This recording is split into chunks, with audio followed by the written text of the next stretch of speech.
Efatra ny volana Jolay ny fetim-potoana voalazan'ny lalam-pandriana fa 80 andro anatanterahana ny fivoriana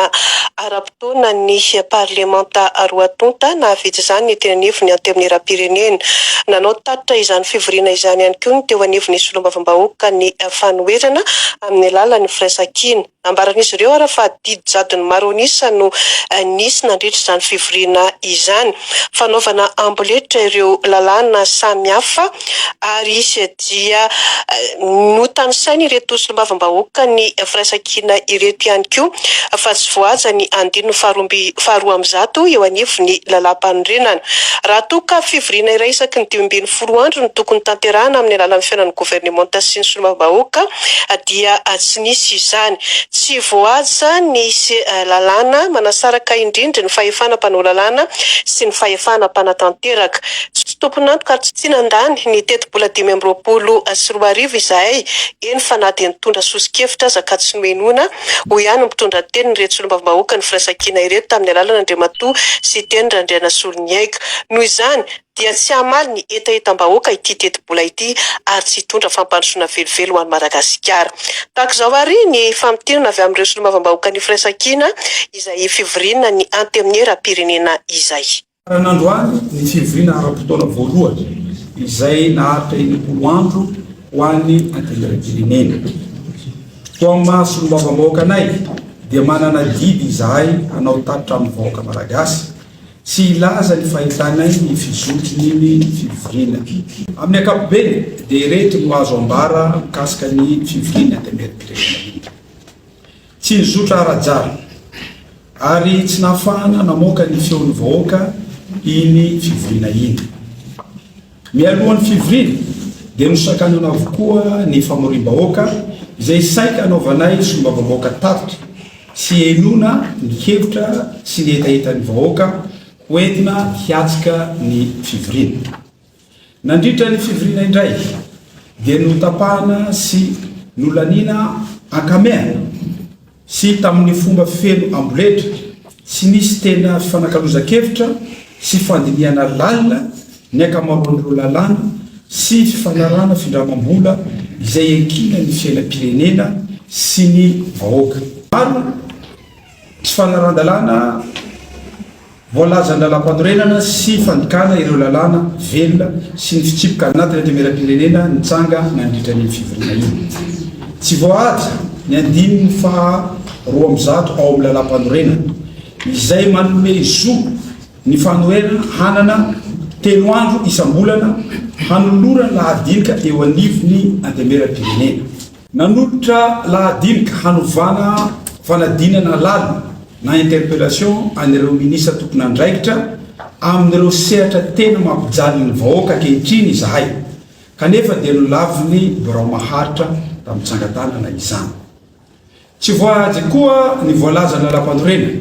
fa mivory iray farafahakely isaky ny 12 andro no atokana ho fametraha-panontaniana amin'ny governemanta sy anomezan'izy ireo ny valina. Io aloha tena tsy voahaja mihitsy io satria nyreharehan'ny président d'assemblée ny fionana 2 andro iny fa raha ny tena lalàna farafahakely izy ny lalàna dia tokony miona amin'ny governemanta izahay. Noferany farafahakely indrindra tsy mifanaraka amin'izay voalaza ny fitsipoka anatiny ny fotoana fandraisan'ireo solombavambahoaka fitenenana ka tsy ahafahany tena mitondra ny feon'ny vahoaka sy manao tsikera ary manolotra sosikevitra. Tsy nisy ary tsy voahaja ny fisaraha-pahefana ny mpanao lalàna sy ny fahefana mpanatanteraka na ny séparation de pouvoir izay fotsiny demokrasia satria dia izay baiko ny tiany fahefana mpanatanteraka atao no tanterahana sy nolaniana teny amin'ny anteminy ra-pirenena. Ka tokony izy ny fanaraha-maso na contrôle ny fanombanana na évaluation ny asan'ny mpanatanteraka izay tena asan'ny solombavambahoaka. Niezaka izahay ny teny tsikera sy nanolotra vahaolana ary nanohitra ireo tsirariny sy fandikandalana nitsanga nandritra ny fivoriana anteminy ra-pirenena iny saingy tsy nisy ny heny fa nanjaka tanteraka ny didijadony maro anisa na dictature de la majorité. Nahitan'izay zay ary lalala zany tany amin'ny fivorim-pena firenena mikambana tany New York any malagasy ny jepara fa nareo malala tsara fa tsy malagasy kena ny mitovy tsy mahagaga am'izany a fa ninonino firenenareo hoe fahatanina vetivetsero amin'ny malagasy io tsy afaka ao malagasy zay mosy loatra any arakaraka ny délégation io tena délégation manana le capacité de négociation lasasa délégation tsy manana zay fa tena entitsika fa tantsika be da metsika losany zany maty tantara zany fotoana voalohany izay naharitra 20 andro ho an'ny antengeram-pirenena ko amin'ny mahasolom-bavam-bahoakanay dia manana didy izahay hanao tatitra amin'ny vahoaka malagasy sy ilaza ny fahitanay ny fizotrony fivorina iny amin'ny ankapobeny dia ireto no azo ambara mikasika ny fivorina antengeram-pirenena tsy nizotra ara-jara ary tsy nahafahana namoaka ny feon'ny vahoaka iny fivorina iny mialohan'ny fivorina dia nosakanana avokoa ny famorim-bahoaka izay saika hanaovanay solombavam-bahoaka tatitra sy henona ny hevitra sy ny etahitan'ny vahoaka hoentina hiatsika ny fivorina nandritra ny fivorina indray dia notapahana sy nolaniana ankamehana sy tamin'ny fomba feno amboletra tsy nisy tena fifanankalozan-kevitra sy fandiniana lalina ny ankamaroan'ireo lalàna sy fifanarana findramam-bola izay enkina ny fiainam-pirenena sy ny vahoaka maro tsy fanaran-dalàna voalaza ny lalam-pandorenana sy fandikana ireo lalàna velona sy ny fitsipoka anatiny antengeram-pirenena nitsanga nandritra ny fivorina iny tsy voahaja ny andininy fa 12 ao amin'ny lalam-pandorenana izay manome zo ny fanohena hanana 3 andro isam-bolana hanolorana lahadinika eo anivony antengeram-pirenena nanolotra lahadinika hanovana fanadinana lalina na interpellation an'ireo minisa tompon'andraikitra amin'ireo sehatra tena mampijaly ny vahoaka ankehitriny izahay kanefa dia nolaviny birao maharitra tamin'ny tsangatanana izany tsy voahaja koa ny voalaza ny lalam-pandorena fa mivory iray farafahakely isaky ny 12 andro no atokana ho fametraha-panontaniana amin'ny gouvernemanta sy anomezan'izy ireo ny valy io aloha tena tsy voahaja mihitsy io satria nyreharehan'ny président d'assemblée iny fionana 2 andro iny fa raha ny tena lalàna farafahakely izy ny lalàna dia tokony miona amin'ny gouvernemanta izahay noferiny farafahakeliny indrindra tsy mifanaraka amin'izay voalaza ny fitsipoka anatiny ny fotoana fandraisana solombavam-bahoaka fitenenana ka tsy ahafahany tena mitondra ny feon'ny vahoaka sy manao tsikera ary manolotra sosikevitra tsy nisy ary tsy voahaja ny fisaraha-pahefana ny mpanao lalàna sy ny fahefana mpanatanteraka na ny séparation de pouvoir izay fotsiny demokrasia satria dia izay baiko ny tiany fahefana mpanatanteraka hatao no tanterana sy nolaniana teny amin'ny antengeram-pirenena tsy araka tokony ho izy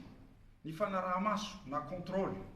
ny fanombanana na évaluation ny asan'ny mpanatanteraka izay tena asan'ny solombavam-bahoaka niezaka izahay ny teny tsikera sy nanolotra vahaolana ary nanohitra ireo tsirariny sy fandikan-dalàna nitsanga nandritra ny fivorina antengeram-pirenena iny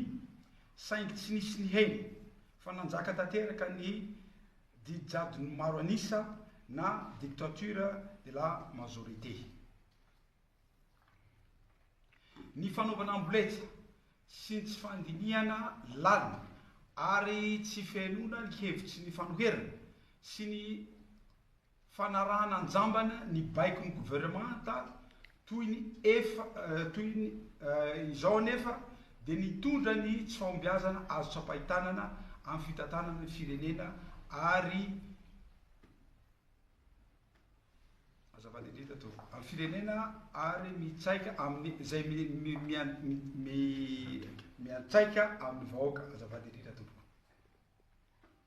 Manamarina izany ny ainantsika amin'izao fotoana izao izay amin'ny fampiarana ny loi des finances 2025 izay efa nambaranay tamin'izany fa hampahantra ny malagasy kanefa dia natao amboletra nolaniana io loi des finances 2025 io. Nanolotra tsikera izay tamin'izany ary nanolotra sosikevitra ho fanitsiana sy fanatsarana io lalàna ny fehiny teti-bola 2025 io fa saingy tsy nisy nihainy fa dia naraina ny baikon'ny gouvernemanta fa tsy maintsy laniana tsy misy fanitsiana io teti-bola io. Tsy diso izahay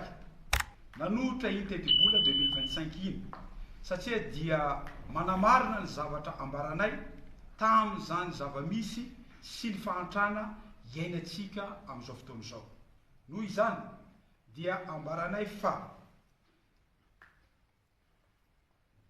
tsy hamaly ny tena hetaheta ny vahoaka ary tsy hitondra fampandrosoana ho an'ny firenena ny akamaroan'ireo fanapahan-kevitra izay nolaniana tao. Tsy tompona ndraikitra amin'izany mety ho fiatsaikan'ireo fanapahan-kevitra ireo izay natao amboletra sy tsy voadinika tsara amin'ny vahoaka izahay. Misaotra antsika rehetra.